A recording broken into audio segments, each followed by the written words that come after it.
আসসালামু আলাইকুম ওয়া রাহমাতুল্লাহি ওয়া বারাকাতুহু। বন্ধুরা, নতুন একটা ভিডিও নিয়ে স্বাগত জানাচ্ছি। আমরা ঘুরে এসেছিলাম সুন্দরবন থেকে। এই সুন্দরবনের কিছু দর্শনীয় জায়গা ভিডিও চিত্রের মাধ্যমে আপনাদের দেখানোর জন্য চেষ্টা করছি। তো বন্ধুরা, চলুন আর দেরি না করে আমাদের মূল ভিডিওতে ফিরে যাই।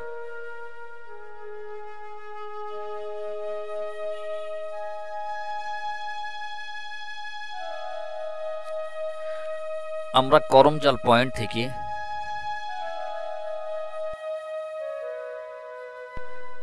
আলহামদুলিল্লাহ আমরা এখন করমজলে পয়েন্ট থেকে সুন্দরবনের ভিতরে ঢোকার চেষ্টা করছি।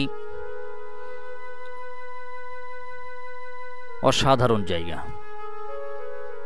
আল্লাহ রাব্বুল আলামিনের অপরূপ নিদর্শন এই সুন্দরবন, যেটা আমাদের জন্য একটা আশীর্বাদ স্বরূপ আল্লাহ তাআলা তৈরি করেছেন। আলহামদুলিল্লাহ। এইটা হলো ওখানকার যারা অফিসার থাকেন বা যে ওখানকার যারা বসবাস করেন, প্রশাসনিক যে সমস্ত লোক, তাদের বাসা বা বাড়ি এগুলা। ছাগলের মতোই তো না, ছাগলের মতোই খুব।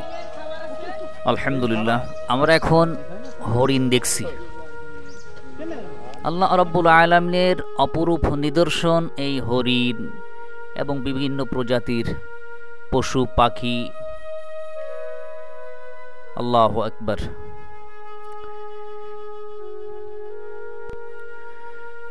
এই জঙ্গলে, বিশেষ করে সুন্দরবনে 1 লক্ষ থেকে 1.5 লক্ষ চিত্রা হরিণ আছে এবং 106টি বা 5টি বাঘ এই জঙ্গলে বসবাস করে। তবে এখানে হরিণদের থাকার জন্য একটা হরিণের অভয়াশ্রম আছে।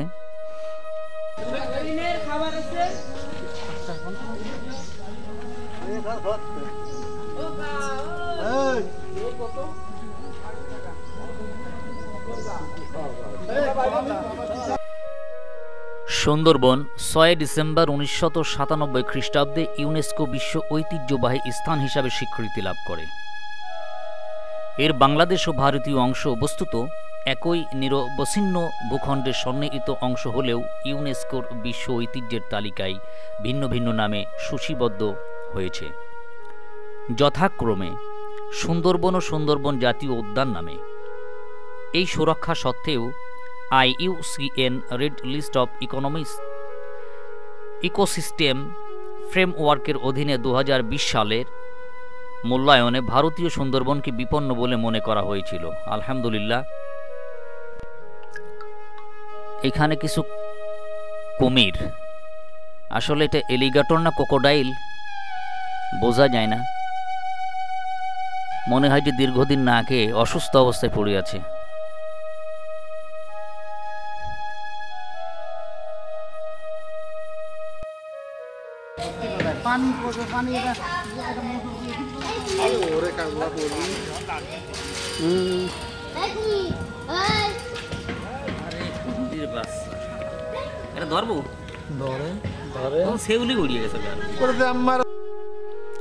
সুন্দরবনের একটি প্রশাসনিক ভবন করমজাল পয়েন্টে অবস্থিত।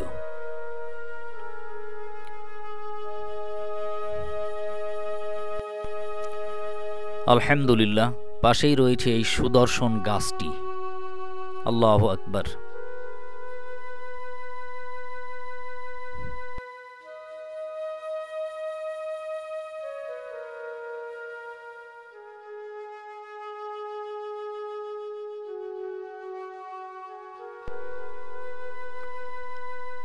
এই সুন্দরবনকে জালের মতো জড়িয়ে রয়েছে সামুদ্রিক স্রোতধারা, কাদা চর এবং ম্যানগ্রোভ বনভূমির লবণাক্ততা সহ ক্ষুদ্রায়তন দ্বীপমালা। আমরা সকলেই বনের ভিতরে ঢুকব এই রাস্তা দিয়েই, এই জন্য সবাই একত্রিত হয়ে নিচ্ছি। আমরা 50 জন গিয়েছিলাম এই সুন্দরবন দেখার জন্য। এখানে আমরা যারা আছি সবাই আমরাই।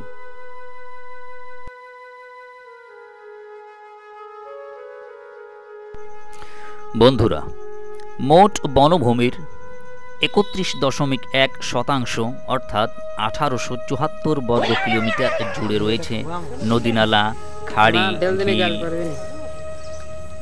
মিলিয়ে জলাকীর্ণ অঞ্চল। বনভূমিটি সোনামে বিখ্যাত রয়্যাল বেঙ্গল টাইগার ছাড়াও নানা ধরনের পাখি, চিত্রা হরিণ, কুমির ও সাপসহ অসংখ্য প্রজাতির প্রাণীর আবাসস্থল হিসাবে পরিচিত এই সুন্দরবন। এখানে মধু বিক্রি হচ্ছে। আমাদের লাল ভাই একটু খাবারের জন্য চিন্তা করছে মনে হয়, তবে মধুর দামটা এখানে অনেক বেশি। আমরা জিজ্ঞাসা করছিলাম, ওনারা বললেন যে 1200 টাকা কেজি, অনেক বেশি হয়ে যায়। প্রচণ্ড গরমে আমরা একটু অপেক্ষা করছিলাম যে সবাই একসাথেই আমরা জঙ্গলের ভিতরে ঢুকবো।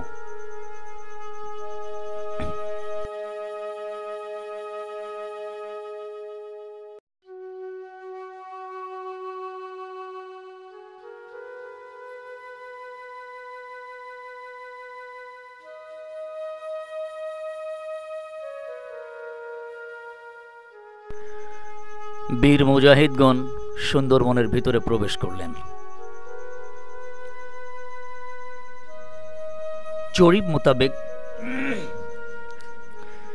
জরিপ মোতাবেক 106টি বাঘ ও 1 লক্ষ থেকে 1.5 লক্ষ চিত্রা হরিণ রয়েছে এই সুন্দরবন এলাকায়।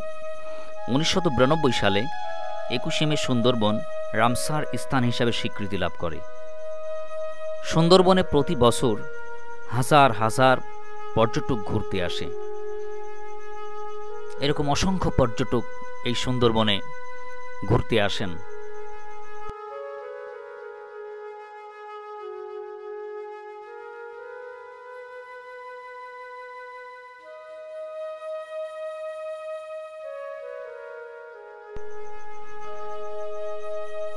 প্রতি বছর দেশ বিদেশের অসংখ্য পর্যটক সুন্দরবনের অপরূপ সৌন্দর্যে মুগ্ধ হয়ে সুন্দরবন ভ্রমণ করার মাধ্যমে প্রকৃতি থেকে বিভিন্ন জ্ঞান অর্জন করে।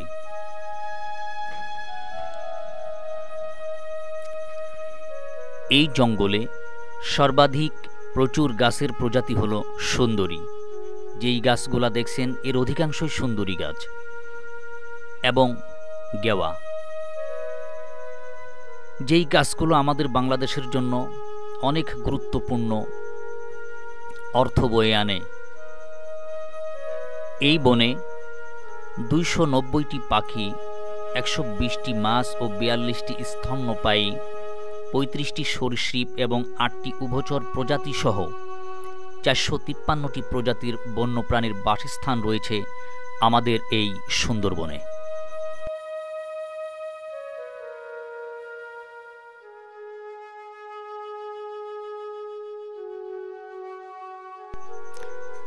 বন্ধুরা, আমরা হাঁটছি তো হাঁটছি। সুন্দরবন এমন একটা এরিয়া, এখানে যে যত হাঁটবে সে তত দেখবে। এই জন্য হাঁটার বিকল্প কোনো রাস্তা নেই, শুধু হাঁটা। আমরা আসলাম, আসলে এইটারে কি বলে জানি না। এই সিঁড়ির উপরে উঠলেই সুন্দরবনের অনেক এরিয়া নিয়ে দেখা যায়। আমরা এখানেও কিছু সময় দাঁড়িয়েছিলাম।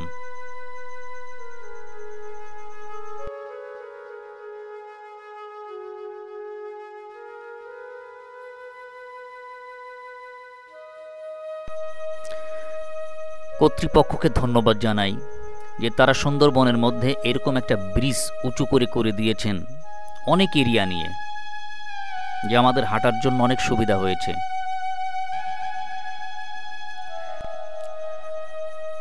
মাছ এবং কিছু অমেরুদণ্ডী প্রাণী ছাড়া অন্য বন্য প্রাণী হত্যা বা দখলের উপর সম্পূর্ণ নিষেধাজ্ঞা থাকা সত্ত্বেও মনে হচ্ছে বিংশ শতাব্দীতে হ্রাসপ্রাপ্ত জীব বৈচিত্র্য বা প্রজাতির ক্ষতির একটি সামঞ্জস্যপূর্ণ প্যাটার্ন রয়েছে।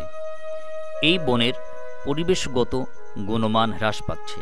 পশ্চিমবঙ্গের সুন্দরবন জাতীয় উদ্যানের প্রশাসন ও ব্যবস্থাপনার দায়িত্ব বন অধিদপ্তর। বাংলাদেশে 1993 সালে বন সংরক্ষণের জন্য একটি বনচক্র তৈরি করা হয় এবং এরপর থেকে প্রধান বন সংরক্ষকদের নিযুক্ত করা হয়েছে। উভয় সরকারের কাছ থেকে সংরক্ষণের প্রতিশ্রুতি সত্ত্বেও সুন্দরবন প্রাকৃতিক এবং মানবসৃষ্ট উভয় কারণে হুমকির সম্মুখে রয়েছে।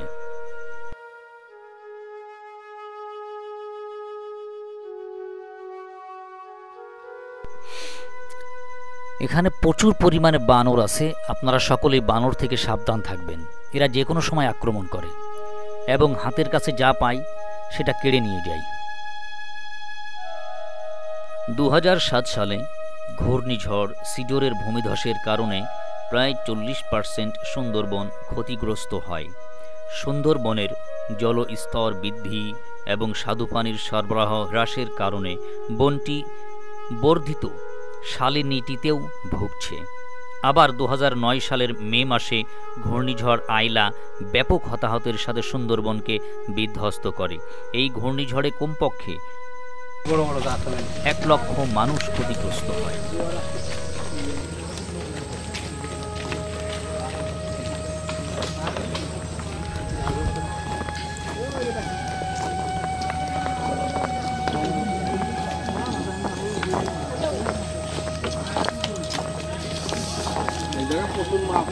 জঙ্গলের ভিতরে এমন ছোট বড় অসংখ্য খাল দেখতে পাবেন।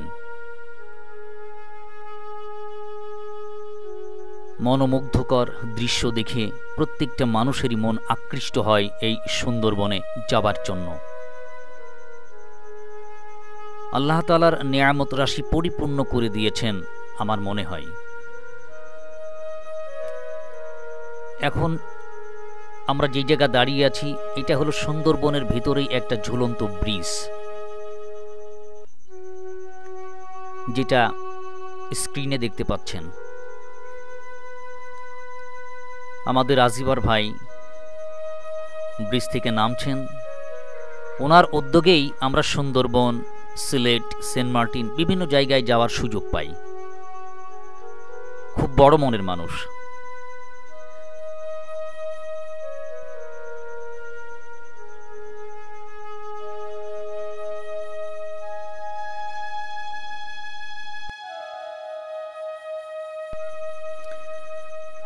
বন্ধুরা, এটা আসলে কি গাছ এটা আমরা জানি না, আমরা কেউ বলতে পারিনি। এটা কি খেজুর গাছ, না সুপারি গাছ, না বেত গাছ? কমেন্টে জানিয়ে দিবেন।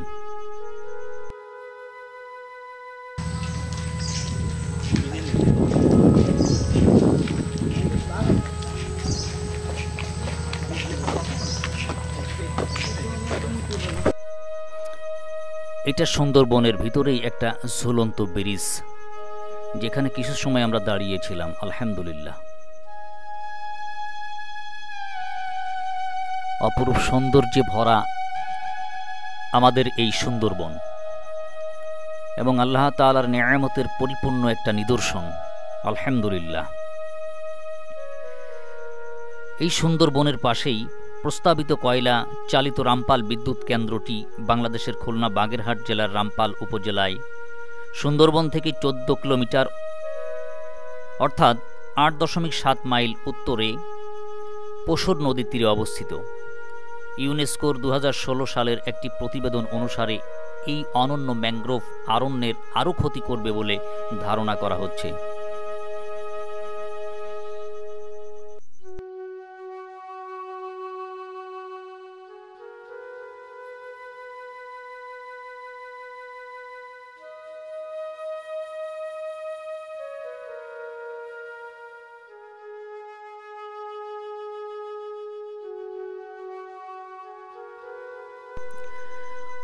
অবশেষে বিদায়ের ঘণ্টা বেজে গেল। আমরা সুন্দরবন থেকে বিদায় নিচ্ছি। সকলেই ভালো থাকবেন, সুস্থ থাকবেন এই প্রত্যাশায়। আল্লাহ হাফেজ।